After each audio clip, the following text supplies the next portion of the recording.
Ngiyabingelela sister we-country sanibonani. Ngiyanibingelela ma-confidentiality. Angiyena umuntu wepolitiki. Angigxilile, angisho ukuthi angiyena, ake ngithi angigxilile ngoba ngiyakwazi ukuthi ngifunde izinto ngibone ukuthi kwenzakalani yonke leyo nto leyo. Angiyena umuntu oqhashayo ukuthi akhulume ngezinto zepolitiki ngenxa yokuthi impande zayo angigxilile kuzo, kodwa ngiyakwazi ukuthi ngifunde, ngibone, ngilandele. Guys, kunosisi kuthiwa Jacinta Ngobese, yes. Ushadile kaZuma, yes, kaZuma. Ngicela ukungagxili kuyena phese ukuthi ngizokhuluma ngaye ngqo, kodwa ngifuna ukuzoveza ukuthi I support her. Mina Mvelwenhle, sister we-country, I support her. Ngizwe izolo ngibizwa ngo-sister we-country. Why ngimsupporta? Ngicela nje ukukhulumela esayidini lokuhlenga. Uyabona mina guys, uma wami usebenze overseas e-England, eBirmingham for close to a decade nonyaka. Wagcina sethola citizenship. Kwamthatha unyaka ukuthi aye khona kulungiswa izingcukaca, kulungiswa izinto, inhlalo yakhe na everything. Elinjani lelizwe elizovele kuthi uma ngabe nje ufeel like going nje uvele nje uthelekezweni, kungabi nankinga, kungabalwa lutho kuloku kungena abantu. Guys, niyophaphama the day uthole ukuthi uhulumeni usponsorishe amaPanado awu-50. I'm making an example. Usponsorishe amaPanado awu-50. Kufike ama-foreigners awu-30. Meaning sekusele amaPanado awu-20. Ama-South Africans. Ngibekisa kanjalo. Niyophaphama ngalelo langa uthole ukuthi uma ngabe kufanele ukuthi niyoteta kunembhede ewu-20 eKing Edward noma isemshiyeni. Uthola ukuthi udade wenu akasenawo umbhede wokoteta ngoba imbhede igcwele ama-foreigners. Niyophaphama ngelanga la eniyothola khona ukuthi ama-NGOs or ama-ARVs emhlabeni kusponsorishwe ama-ARVs awu-100. Uthole ukuthi u-70 uthathwe ama-foreigners. Le mfalakahlana asisaneli thina njengesizwe. Ngikhuluma ngomnyango nje wezempilo ngokubuka izinto indlela okwenzeka ngayo. Njengoba nikhala ngokuthi nje ama-sister clinic banolaka, uthole ukuthi ubona abantu obonayo ukuthi ababona besizwe bak-exhauste, uze ukuthi no ngikhathele. Mina nje ngisebenza eCape Town, uze ukuthi ngikhathele kuyima kuqhamuka eXhosa person after isikhathi esithize. Kodwa usubone plus minus 11 ngosuku abangebona kulelizwe. Usuyaqala ukukhathala kodwa bezwe ima uqala ukubabona. Angisho ukuthi ngiyacwasa kodwa ngizama ukuveza ireality ukuthi asikho isizwe gazi singenamthetho. Asikho isizwe singenamthetho. Akwazi ukuba ngampunzi endlemini. Uthola ukuthi isibhedlela iclinic inama midwives mhlambe awu-6 eclinic. Ngenza example guys, angisho ukuthi ngikhuluma ngento eyenzakalayo. Uthola ukuthi kunama midwives awu-6. Kufika abantu abawu-13 abanemhelo. Kulo 13 guys, abantu abanemhelo ama-South Africans awu-4 kuphela. The rest bonke abezizwe. Anikwazi ukuyibuka ngalelo hlolo yelo. Angazi njengoba ngisho ngithi angene umuntu ogxilile kodwa no ngiyamsupporta lwasisi. And I don't think ukuthi unenzondo yokuthi like ababulawe noma kodwa akwenzeki into right guys. Akwenzeki into right. Bengifuna nje ukunivezela eminyangweni nje lo ngiwusebenzelayo ukuthi ngibona ngathi ama-resources ethu abantu bakithi bazogcina bengawatholi ngenxa yabantu bezinye izizwe. Wes abangenawo amaphepha guys okuba la awukwazi ukuthi ungafika ukhulelwe for 9 months uhlale ezweni lakho bese kuthi ngamasonto awu2 before utete ebese uyawela uya kwelinye izwe. Isizathu salokho isiphi? Umuntu osuke kade eqalile ekuqaleni nekhathi kumele ukuthi kube uyena okutetisayo, ngoba lo muntu useyazi ukuthi egazini kwenzakalani, amagazi wathathile, unaziphi izifo, uzala umntana wesingaki, abe nobuchule bokuthi uma ngabe usutetiswa uyayidinga ne-specialist, yini oyidingayo. Uya-understanda? Uteta kanjani ezweni ongalazi, singazi ngawe, like umuntu engazi ngawe ukuthi ubani wakabani, unani egazini, udla yiphi treatment, umntwana wesinga. Yo guys, angazi. I wish ukuthi besingayibuka ngamehlo avulekile, singayibuka ukuthi umuntu esifazana, kodwa sibuke ngamehlo okuhlakanipha ukuthi guys sizogaxela.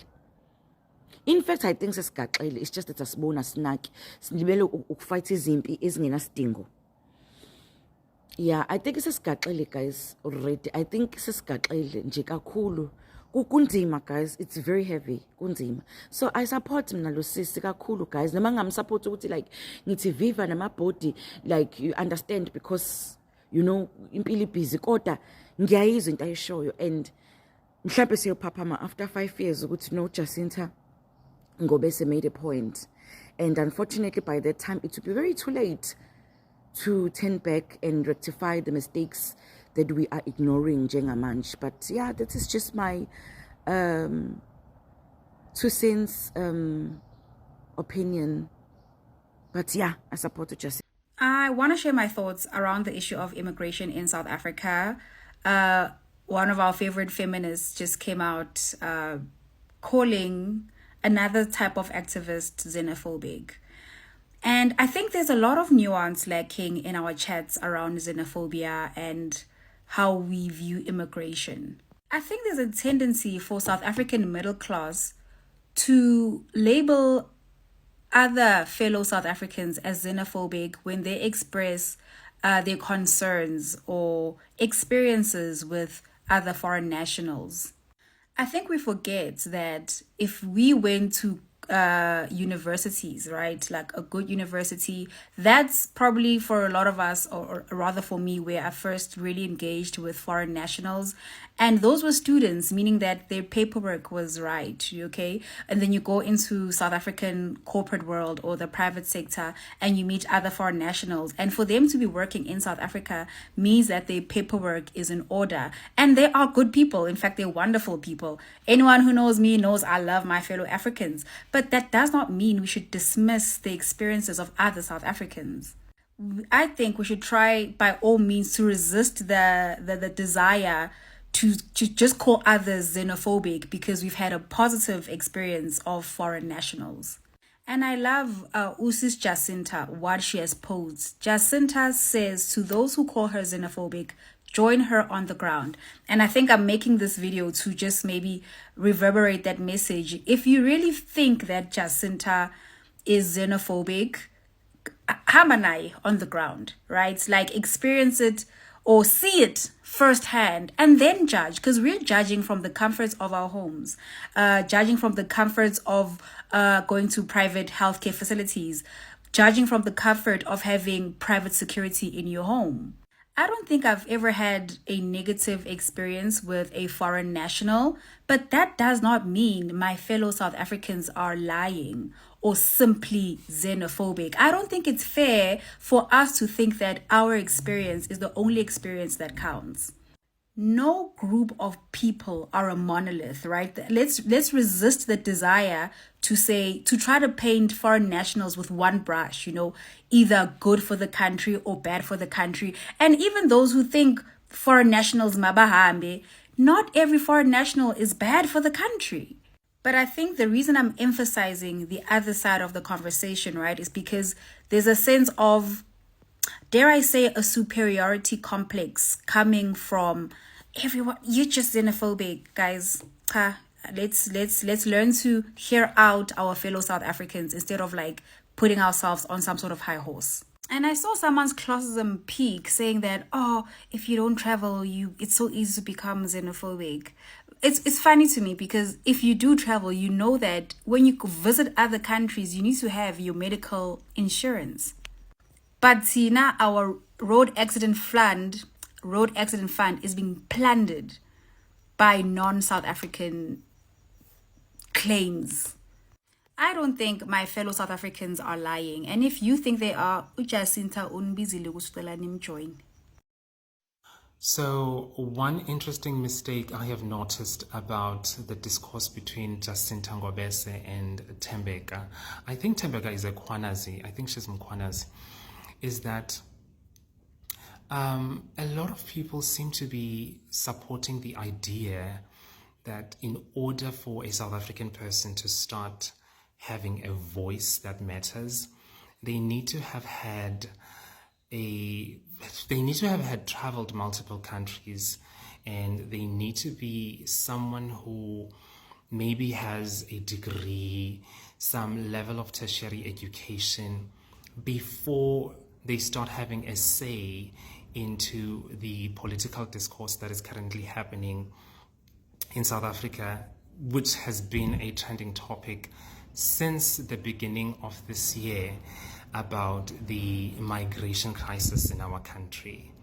So a lot of people really support that idea, and I feel like it's a big mistake because it shows that we have suddenly forgotten that we live in a country that allows people to have a voice, a political voice, regardless of their educational background. Which is so strange for me, especially knowing that these arguments are coming from people who think of themselves or who claim to be educated, which, because of their education, you'd assume that they have a better understanding on how socio-economic imbalances play out in this country and why a lot of people do not get to attain this quality education they are so obsessed about. And even if the people who support March and March are in fact uneducated and have never really traveled anywhere else outside South Africa, to make an argument reminding them of how uneducated they are, just to get your argument heard or to get your argument across, is just so undignified. It's like, it's para energy. You are exhibiting qualities of an uneducated person. And lastly, we need to all understand as the South African youth that you do not need to be educated to be concerned about the state of your country. You do not need to be educated to raise your concerns about the sovereignty that you feel is being threatened in your country. Being educated is extremely important. People must be educated, and more opportunities of education must be advocated for. But to use your education that is meant to better your life, that is meant to better your community, that is meant to better your nation, to use that as a tool to silence people who are less educated than you, is not being civilized either. So please, with all your education, be humble enough to understand that we live in a democratic country and each and every individual is entitled to exercise their democratic right. So please be humble, guys. Ibani humble. And again, I want to emphasize that you can criticize March and March. You can criticize Jacinta's action and efforts in trying to reclaim back our country without, demeaning people who follow her, without demeaning people who see the importance in what she is trying to achieve. You can have a more effective way to raise your argument, to challenge Jacinta, to challenge people who follow her, people who see her vision, to challenge March and March without being disrespectful. Sanbon, hope you guys niyaphila. I'm making this video because I've seen how intimidated Jacinta is, and how abantu are trying by all means ukuthi bayamsabisa so that she can stop the cause aseyiqalile. So firstly ngifuna uqale ngixolisa ukubonga kuyena ukuthi she saw a need. Uthe mayehleli as a mother, as a South African, wacabanga ukuthi izinto might be okay now for her and for her family, but what's going to happen to the future generations? So that alone is patriotism. And ngifuna ukuyikhomenda lento kuyena ukuthi yazi Jacinta uJacinta mina followed her esakwi-radio, her radio days. And I know she's got 2 kids, and I am so sure ukuthi abantwana bakhe abafundi in a public school. Her kids don't need to fight for space ezikoleni because they go to a private school. And I am so sure futhi ukuthi abantwana bakhe mabegula, including herself and her family, mabegula, they don't need to go to iklinik kahulumeni. They access private healthcare facilities. But in that ehleli kuleyo abundance, or ehleli in that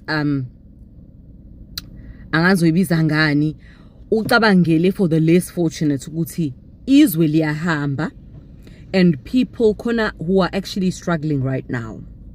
Khona abantu izingane zabo ezingenaso space for next year.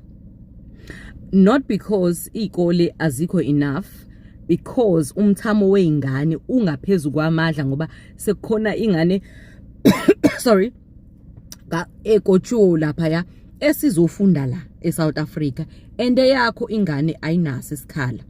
Uzoya ngelinye ilanga esibhedlela kuthiwa umbheda wukho, not because there's not enough, because kugcwele kukhona uRose nobani bazoteta izingane zabo, wena ungakwazi ukuthola umbhede as a South African. And I've said this before in previous videos that I've made, ukuthi when we work and we get taxed, is to help our fellow South African brothers and sisters who are unemployed ukuthi ba access ama healthcare facilities that are up to standard, for them to access educational facilities that are up to standard for ingane zabo, because these are our brothers, these are our sisters, these are our cousins, these are our friends. And now there's a problem when there's an influx of illegal people and then bazothatha ikhala, right? So Jacinta, thank you ukuthi uthe lokho kungak-affect directly, but you saw a need to stand up and fight, and ngiyakubonga sisi. Thank you so much. And even if you can wake up today or kusasa uthi ngiyayeka lento because it's putting your life in danger, I would really understand. But also nginalento yokuthi yini, what drove you to this point, what love of this for your country, ukuthi ungazudele konke sibukele la behleka abanye ukhishwe emsebenzini because of this movement osuyiqalile. Into ebhlungu ke kunayo yonke ngiyawabona ke mina ke laba ke mebesithuka abokufika ngoba they are fighting for a place here where they don't belong. Ngicasulwa yinina bala eSouth Africa mase nithuka uJacinta in the same sentiments njengabo ukuthi kanti guys lento eyayingidina mengifunda indaba yeapartheid ukuthi during apartheid kwakukhona abantu ekuthiwa ama special branch. Sengibonile ukuthi shuthi nini kube naniphila ngalesa sikhathi ungabi nini ama special branch, inina labe nanizodayisa umzabalazo, because this is what you guys are doing. Khona manje lento eniyenzayo nidayisa ngomzabalazo ukuthi kuthi kulwelwa izwe, because if you look at these people who fought for our freedom emabhunwini, abanye babo babesho bethi even if kungasalungelanga thina but abayosala kulunga. That's how unselfish they were, and that is what uJacinta is doing ngoba lento im affect directly. Ngayo ngabe simqabela manga ukuthi ufunela ingane yakhe isikhala no ingane zakhe isesikoleni phambili kabi. But she is fighting for South Africans, and yet sineyibindi uma ngibuka ama comments kwi-comment section kaJacinta izinhlamba enimchapha ngazo. Guys, nibonile iBhanoi that landed AOR with hundreds of undocumented Palestinians. If uningaboni lelizwe yabo ngelinye ilanga ithine soba ama foreigners in South Africa. ngibone futhi eGoli nakho laba ade bedayisa lapha emgaqweni nani etho that was guy is a foreigner, but he was calling himself a South African ukuthi laba bantu bazoyijika lento thina soba ama foreigners bona kube yibona ama South Africans, and bazoyenza ngoba imiqondo yethu mfishane asikwazi ukucabanga. If umuntu khona umuntu ongazi ukuthi probably akamthanda uJacinta for whatever obvious reason, and now sefuneke le movement ngobe kaJacinta lalela, this is not Jacinta's movement, this is our movement as South Africans. If ungakakuboni manje lokho, hi, I am sorry, ngeke uphinde ubone, uzophaphama seku too late. Kuyimanje ulindele ukuthi uyasithola yini isikhala next year. Ingane yakho izobihleli abazosithola ingane zabo uthola ukhona isikole nje la in Durban Primary School. Yabo umudlula lapha ya ubuka izingane lapha ya 80% waleza izingane zizalwa ama foreigners. If you go to Eddington Primary, ingane zama foreigners egcwele lapha, and wena uzobuntunta left right and center ufuna isikhala. And trust me, nasemalokishini bazogcwala ngobani niyabaqashisela they will take over. Guys, yazi, I want us to come to in an understanding ukuthi this is not for Jacinta ukuthi kubukwe yena, it's for you and me. Even if ungasayanga mhlawumbe kwi-march, awuyeke ama-comment snacks. I remember the first march we did here in Durban. It was March 21. It was a march in March. Even close people to me, engangibathembile, babeyigxeka ngalendlela, but saphuma endlini with my ngathatha usisi wami sahamba ngathi siyakhona. Masibuya, people were saying izinto engasile, and today babengayitshela ukuthi izogena i-momentum kangaka. And abantu abazoyibulala futhi ithina. The people futhi who can be able to protect uJacinta are us. If yashawa ithina qala, ebelwela thina ukuthi thina sibe nezwe ngoba liyahamba. Understand guys ukuthi real reasoning yethu ithini. And kubhlungu ngoba uthi uyabona nalomuntu obhala inhlamba ubona ukuthi yazi umuntu uxekile. And uxeka kwakhe kusazoqhubeka. And osisibetha abanye, they are fighting uJacinta because bajola nalabo abantu azothi mzukwane kubulele singakwazi ngisho ukumthola ukuthi owakephi. Mzukwane rape ingane yakho singazi ukuthi simthathaphi, but yetho kwamanje uyamdefenda ngobani ukuthengela igrocer. Dayisa izwe ngeparish ngempuphu othengelwa yona udayisizwe. Guys, ngicela imiqondo yethu ibuye icabange kabusha. We cannot keep doing this to ourselves. Izwe alibuye and liyobuya ngathi. Ngiyabonga. Hello Mzansi, welcome to Mgosi waseMzansi. So laba, they are sending messages to my South Africans saying ukuthi people must stop saying ukuthi just she's xenophobic, akawathanzi ma-Africans namanye, but uyabona ukuthi South Africa ayisenato tinsita, actually ayikasibe nato vele tinsita tokusita onke ma-Africans lakhona abantu base-Mozambique, Nigeria, Zimbabwe. So people are just saying ukuthi let us stop judging uJacinta, saying ukuthi she's xenophobic. Hamba nayo uyobona into lahlangabetana nato kumashi yakhe, lahlangabetana nato uma ba-campaigner letendwa ma-foreigner. Instead of just judging uhleli behind the keyboard utype ube i-keyboard warrior, hamba nayo uyobona ukuthi kahle kahle what are really foreigners doing to South Africa. Uzuyasho lonesco ukuthi tinto lenisato tibona efunqanga ukuthi kusase west nyalo things are really going to get hard. Please do comment what you think below down on the comment section. Don't forget to hit the notification bell. I will see you on the next one. I'm signing out. Goodbye.